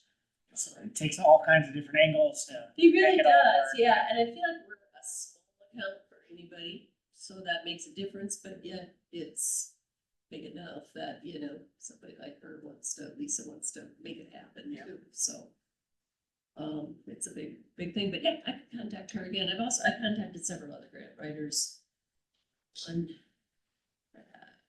just didn't feel like there would be a lot out there for us, even as brick and mortar. And I'm like, I should have done more research before we bought the building, but I was under the impression that there was lots of more brick and mortar, types of granting, and we're not fighting it, but I really need somebody doing focused searching, so. Maybe talk to, there's one in Carroll too, I think, Anami, can't think of her first name. Becky, I've talked with her, yeah, she just didn't feel like she had the time after, so they choose their, they kind of choose their niche according to the resources that they have. They want to bring in businesses that use those resources. I think you can go into the federal government's grant applications and see what's kind of out there, and if you're a good grant person, you kind of know what your easy route to pick on is gonna be. Yeah. Federal granting, I have not looked at a lot of them right now. It's time barrier. Yeah. Word on federal grantee just because they're all, it's, they're here today and they're not. Right. We With just so many can't. hoops to jump through. Everybody else wants to see that? Oh. So, yeah, sorry I didn't make it before September. It's all right. But the good news is you made it right when you had some good news to share. Yeah. It's September. Yeah, it's not like, you're right. Things work out the way they're supposed to. Yeah, I didn't think about it that way. You were absolutely right. On top of that, you have insurance. Payment. Yeah, insurance I'm working on right now. You know, of course, we've had the whole building insured, but now to add the medical personnel in there, I don't even have a ballpark of what that's gonna add, but it's gonna be, you know, on top of the other, even if they give it to us in a package deal. And our doctor it's Dr. Nystrom, and he is, I don't know if any of you know him, but he's not like in a clinic or in a hospital. He has several substance abuse centers that he's medical doctor for, medical director for. He has a nursing home he's medical director for. He has, you know, so he's kind of, you know, optimizes his own. Where's his home base? Carol. In Carroll. Carol, yeah. Speaking of substance abuse, do we have anybody that's looking for property in the mental health / substance abuse world up here? Mine is journeying towards that, because of the change, that has to do with our building. I don't know if you've been in National Carriers area, but that's interesting you bring it up because we're like, that would sure go hand in It hand. would be, and Would be separate, but. Public health, there's public service. Yeah, some kind of mental health. counseling, mental health, yeah, substance abuse, yeah. Because it's, you know, where they're currently doing their space also a little bit, but because of financing and things like that, nobody can make any drastic changes, so everybody's in the same boat of what's this gonna look like next year? Where's that Yeah. financing? No. No. Oh. You're right in the group. Okay.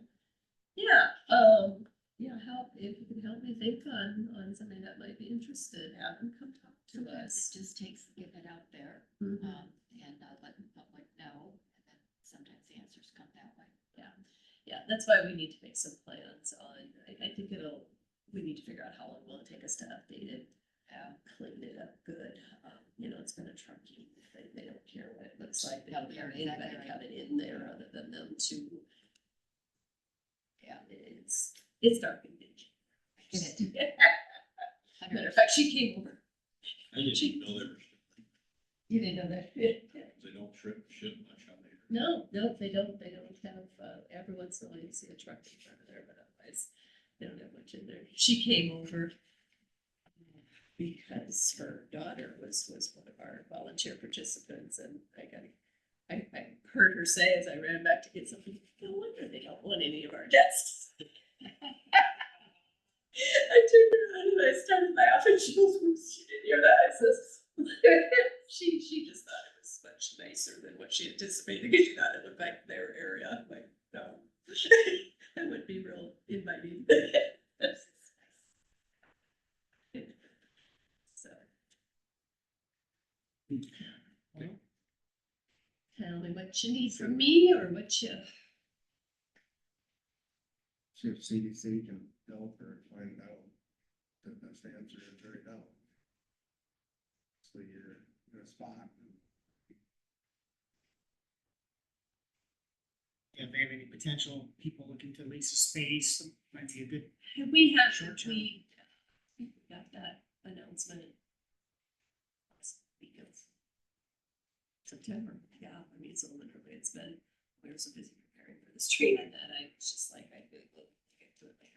Was our chicken dinner? It was the day before our chicken dinner, which was the 23rd, because I literally told board members on the fly that was the deal. And so we have to talk and think, but yeah, we'll get the word out. We can discuss it over, but stay in touch with us, Okay. you know, where we're at.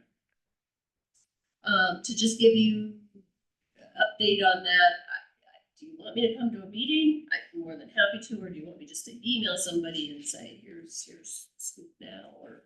Or you could email us, unless it's something big news or something, it would take more time, but, You're always welcome to come. and you're always welcome to come. Dates, We like hearing from you. you Well, may- hopefully it'll be good news again then. Or if you contact one of us, want something to be brought out, you're pretty busy, be glad to bring that. Well, so are you. So, You got my number. yeah, I do. All right, Thank you for coming in. Yeah, thanks. thanks to all, I appreciate it. Thanks for all you do. Yes. Thank you for all you do. Yeah, just sitting here listening is, it's kind of fun to hear other dimensions beyond my life too, you know? So, Well, it's good for the update, and I appreciate it very, very much. thanks. Thank you. Thank you. Yeah, have a good one. Okay, move on to discuss take action resolution 2025-36. Our file. Right, so this is that payback of the interfund temporary operating loan that we do typically the end of June, prior fiscal year. The amount was $33,543.67. And it's just the payback of that. I'll make a motion to approve that resolution to pay back interfund temporary operating. Second that. Motion by Kyle, second by Jean. It is a resolution. All in favor say aye. Kyle? Aye. Jean? Aye. Ty? Aye. Chair votes aye. Next one, resolution 2025-37, transferring funds self-insurance fund to wellness fund. And you also had in the packet the Paramount for a while. Yeah, the fund balance, it's been stabilized. At, what was it, 480,000, Yeah. 470,000? And that's what I was hopeful that, we would stabilize and, have a lot of, it's actually grown just a scant bit, so maybe 10,000 since the beginning of the fiscal year, so. So that's good, I think, right? So the resolution is for the amount of $7,000, and that wellness fund is what we use to fund vaccines. We just did a flu shot on Friday, and then the blood draw situation will happen probably in March-ish timeframe. And that also funds that for our How much is employees. how much will? $7,000 is the total amount of the transfer, and it should cover both. It typically does. We try to do one transfer to, I'll make a motion that we, do the 2025-37 transfer of funds from the self-insurance fund to the wellness fund in the amount of $7,000. Second. Okay, motion and second, resolution again. Kyle? Right. Jean? Aye. Ty? Chair votes aye. Okay. yeah. On to our tax abatement. So this is the parking lot. It escaped my brain to do it at a time back when we first purchased it. It appears that the Gons, have paid, a payment was made in the amount of $116.80. I did email Colin about that, because these taxes are through June 30th of 25. And I feel like more should have been paid by the previous owner. But he was working on it. I know he and I threw a few question and answers back and forth by email about this, but maybe there should be at least a small portion that will need to be abated. And I guess it depends on whether they determine that the previous owners need to pay a little more of these current taxes, so I don't have that answer yet. So when they closed on that lot, they possibly didn't figure it up to the closing date, is that the? I do not know the answer to that question. Yeah, I don't know, I'm hoping Colin has had conversation with Reed Rights. He did both of them, because they each have a half interest, Jim and Sister Ruth. So we could take no action until we hear from Colin. Yeah, we can, I mean, hopefully, I would like to get it paid in the month of October, so it doesn't incur any more interest. So that's my plan. About how much money are we? We're talking a total of $333.20. That would be the remaining of this full tax statement, the full year. What's left after that initial payment. So what I'm hearing is possibly there was an error in calculation on the prorated Possibly. taxes. I don't Getting know. up to the date. Yeah, There's negative. right. It doesn't seem like it should be ours. Seems like- Because that was early June, end of May when, so if it is ours, it should be a very small amount. In my humble opinion, but I'm neither an attorney nor. Whatever. Yeah. Maybe go back and recalculate. Yep. that. And then we know exact amount, whether it's ours or not, and, yep. We'll know the exact amount. We'll know if it's right, it's right. Still need to expedite it, so we can do the time frame. Yes, yeah, Now we're back. We're gonna put it on next week's agenda, just keep it on, keep it on. keep it on there, Yeah. keep it. At Right. the forefront of our To minds. be- Yep. So no action taken today, we know more. We want to discuss take action on resolution 25-38, general fund to general fund. Yeah, this is one of our housekeeping things we do. It's budgeted for a transfer. And the 500,000 is the amount of this resolution for general basic to general supplemental. Sounds like a housekeeping item. I'll make a motion to transfer that fund. Motion by Gene, I'll second this. second by Kyle, resolution, all in favor, Kyle, Aye. Gene, Aye. chair votes aye.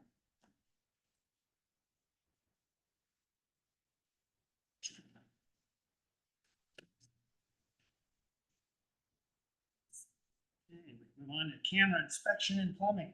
Jeff. 25. Oh, don't say it. So, from, I was over there when they hammered that sewer line. It's pretty interesting how they do that. There's a low spot in there. It's like 60 feet from that stool to the low spot. And, they said they could line it to that spot if, if we wanted to do, first half it's like 11 or 12,000. And out to the street, the total would be 21,000, but they could do halves. 10-year warranty on it. If anything goes wrong, they'll come look at it, fix it for free. The assessor's room down there, there's another low spot, it's got stagnant water in it. And he was cammering it, and he thinks there's a little crack in the pipe too, because there's a bunch of bugs around it. And it really stinks down It's underneath the assessor's office. there. It's in, is there a basement underneath? There's like a bigger than a crawl space, but yeah, like a crawl space underneath it there. We didn't But it's, do nothing with that. no, So who's doing this, What is it, mute flow? well, that's who we got the invoice from. Oh, okay. where they at? They were with, so, Melvin Totten's been handling the plumbing over at the city center, or the CCCS building. And, this gentleman with the cammering people and the pipelining people, came to see, Melvin.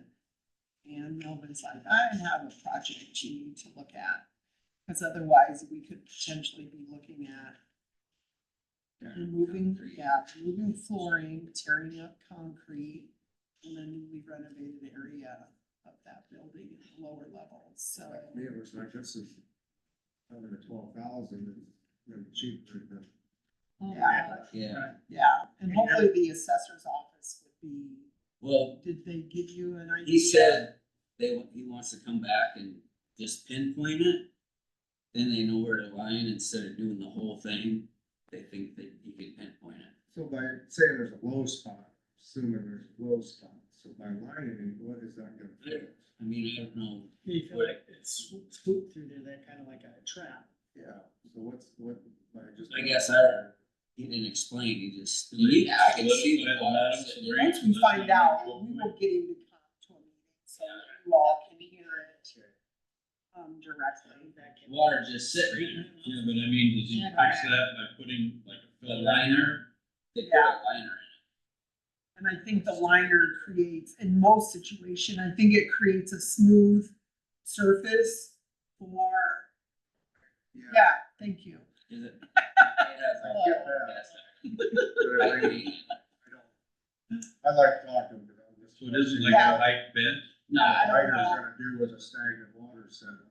When water just sitting there, and they Yeah. put a liner in there, you're still just gonna have stagnant water sitting in a smooth pipe. Right. In my opinion. Right, That's what I'm hearing. he might be able to explain it better. than I That's what we need. I'd say, I mean, instead of saying we want to tear everything up, let's talk with him forward. right. Yeah. This Let him seemed like explain. a less Make invasive. sure it don't create a choke point too. Right. I've watched videos where they look at how they do that. If it's thing on, it's pretty neat how they line a pipe. Never thought of it. Well, we're not out there, Don't but create it's a choke here, point, here It's about. okay. Yeah. Right. Yeah. That's the case. Yeah, the cammering was, just under 400 for each area, Yeah, so we they did did, the city. we did that building, we did this building. And normally they would have charged 500 per, so since they were hitting two of our establishments, they. were Just give you a trying. So straight- over at public health though, did that problem start because of the brown paper towels going down? and Well, I is that think- what Kind of made us aware of it? Yeah, I think so, it's more than just brown paper towels. Okay. Yes, I like that, like that message. Right. Cold lead. Yeah. A symptom of We the get the same problem. thing out front of my shop. I think more really less than- Bloods up. I think over there, pipe that was joined is not joined anymore. Oh, And this lining would make more of a continuous flow. and there's nothing worse than that smell that you kind of. Oh, yeah, Sometimes no, when I 'cause walk in it's the just so courthouse, I dirty. feel like it smells. I Every would- time I walk into the Yeah. assessor's room, Yeah. Yeah, it's very, I don't know how they sit in there through that, All but the time. they get it fixed. Not to rely on you guys, thanks to COVID and chemo, we're having a sniffer that Let's catches all blame it that on. anymore. Yeah, see how they sit. they're neither.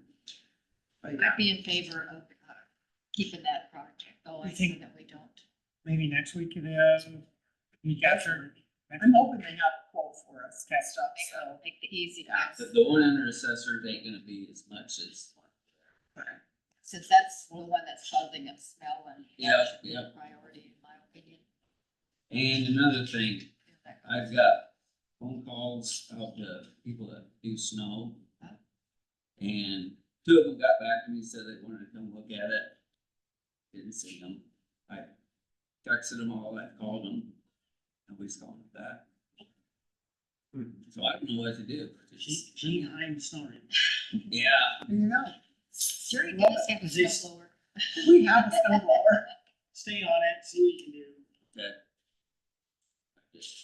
I like to get a nip in the butt. I know, it's nice to know ahead of time. Yeah, you never And we're know when getting your first snow is coming. And that might be why you're not getting contact back, the moment of necessity has arrived. Right. Snow people.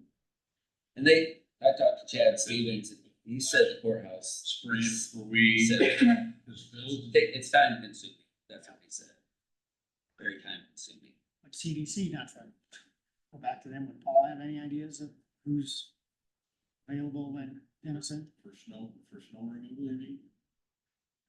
someone we're not thinking about?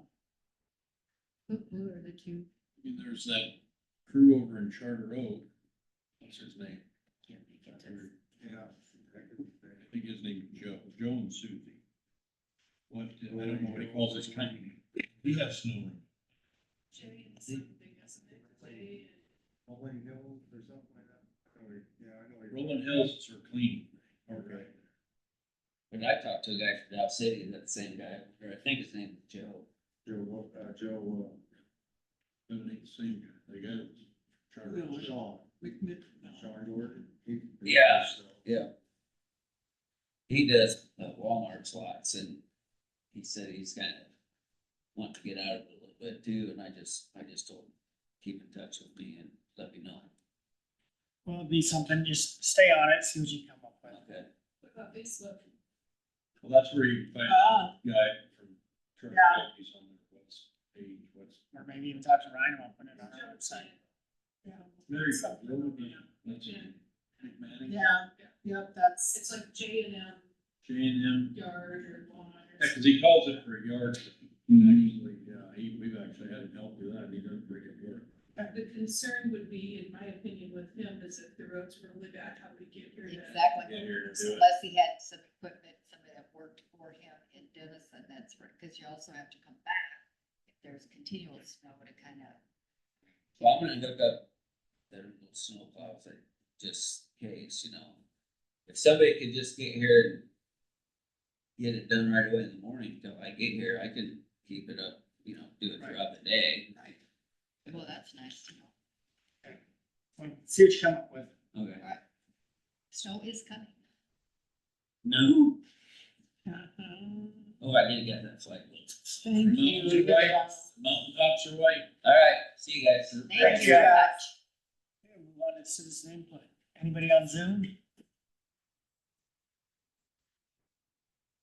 Oh, Terry, do you have anything for us? Summit Carbon Summit, they are coming next week.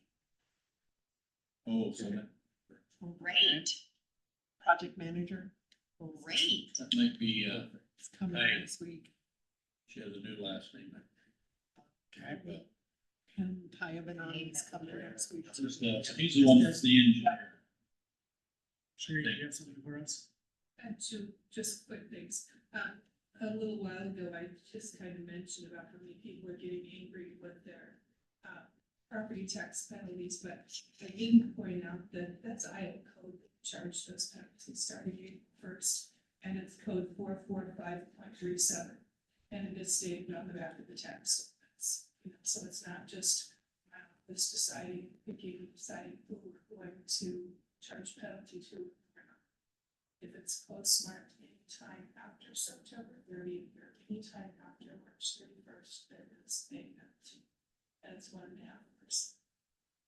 So when you guys get the calls, which I'm sure you will, because there's a lot of people that are very angry with that in this Iowa code. So most of them that are angry, they like reference from earlier, they send it They out have the a day. whole month to pay and they wait until the 9th hour. And now it's my fault.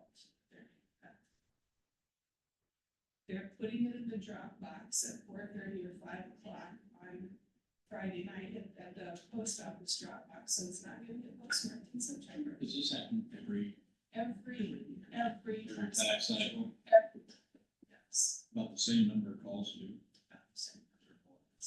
And the same thing goes with our Dropbox downstairs. I consider that basically the same as office hours. My staff, and usually one of Terry's goes along with to verify that we've done it at 4:30, I check the Dropbox. And anything that comes in after 4:30 is also counted because it's not within office hours. So you have that one too. Just so there's another person that goes down that verifies that, yes, we did check it at 4:30. And your second thing? The other thing that I wanted, and I don't know what your thoughts are on this, but at our last conference, some treasurers and I were talking about the engineers spending. And a lot of times the engineers have their big accounts or their big payments come out in July. That's really difficult on our budget because we're not collecting taxes in July. Because we got a new engineer, I went down and talked to them, and just asked if he would consider backing some of those payments off for when we've got money coming in. And I don't know that he was really in agreement with it, but some of the other treasurers, their board gets behind that because it could turn out that we'd have to cash in money that's already tied up in CDs to cover some of their needs. And in my opinion, and from what I've heard from the other treasurers, it's just a matter of planning on their part, you know. Don't promise this money to be paid out right after the fiscal year in July. Stretch it out a bit further and make it the end of August or September when we will have more money coming in. We can So use. you'd suggest end of August, September. That's what part of it is, because they're buying things and then they pay them out first of this. So if you can pay it after the first year, why can't we? I would just like to, Yeah. moving forward, Education. budget items would say, pay him first of September, then first of July. Do you start getting money in September? When A lot of is that? times we'll get a lot of money in at the end of August. I mean, it'll start coming in, it'll come in So pretty. September 1 would be a nice So start. it would be, it was very, it caused a lot of anxiety this year because the bank accounts were down very, very low. And I thought I was gonna have to pull money out of our investments, and I don't think, I think you guys would even agree to do that. Because not only is there a penalty, but we could be losing a lot of interest. Like our interest. Wait, be okay then.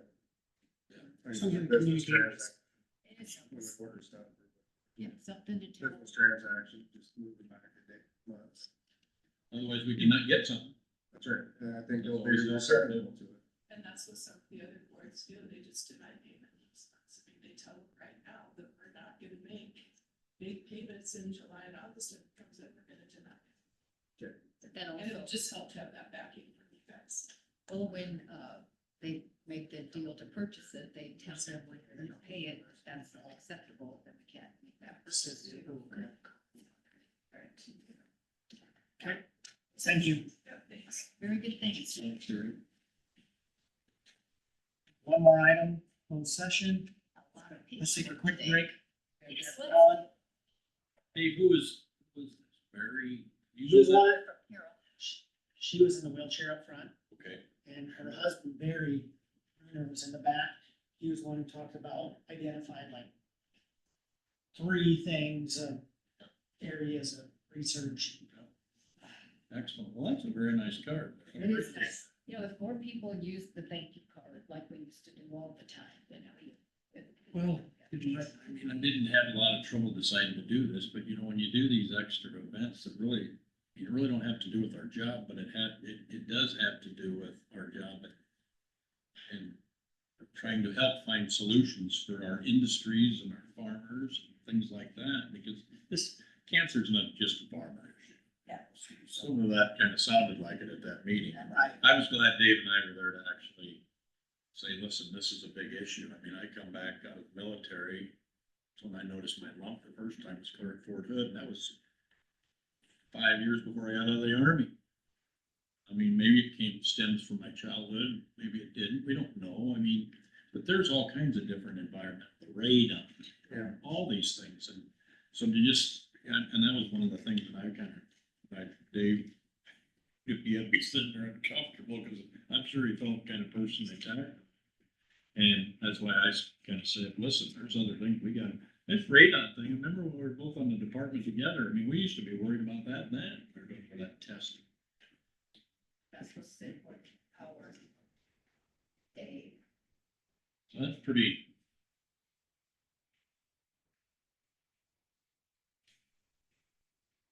Pretty interesting. That was a great meeting, actually. I mean, you really we actually learned a lot. I mean, I did. And I will tell you, before that meeting, I had thought if you got pancreatic cancer, you're toast. I mean, every friend I've got that's had it, they're gone. But I'm pretty sure there was 3 people, I know there was 2, that have had pancreatic cancer and they're surviving.